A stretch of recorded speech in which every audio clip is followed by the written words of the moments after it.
तुम्हारी माँ की मौत कोई हादसा नहीं थी। बेटियों के घर का पानी नहीं पीते। ज़ैन की मां की डिमांड सुनकर तो जैसे आलम साहब परेशान ही हो जाएंगे, लेकिन जमील जिस तरह से ज़ैन की मां के साथ मिला हुआ है वो आलम साहब को यही मशवरा देगा कि वो ये घर और दुकान बेचकर उसकी शादी तो कर ही दे, साथ में अपनी दोनों बेटियों को भी हिस्सा दे दे।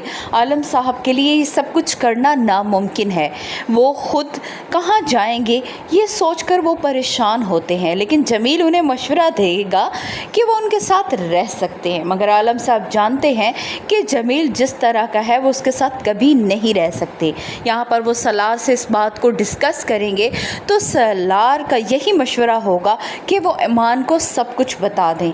ईमान की शादी होने से पहले पहले उसे ये सब कुछ मालूम होना ज़रूरी है।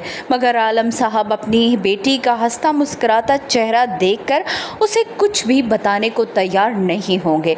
यहाँ पर जैसे ही ज़ैन को मालूम होगा कि उसकी जॉब जाने वाली है, वो अपनी माँ से इस बात का जिक्र करेगा तो आगे से वो भी परेशान हो जाएंगी। मगर जिस तरह वो अपने बेटे की खुशियों को दांव पर लगाने के लिए कुछ भी करने को तैयार हैं, वो ये भी नहीं सोचेंगी कि ज़ैन कितना परेशान है, बल्कि वो चाहेंगी कि उसका और ईमान का जो रिश्ता हुआ है वो किसी न किसी तरह ख़त्म हो जाए। दूसरी तरफ सलार के मामू भी आ जाएंगे जो अपने बेटे को किसी भी कीमत अकेला छोड़ने पर तैयार नहीं।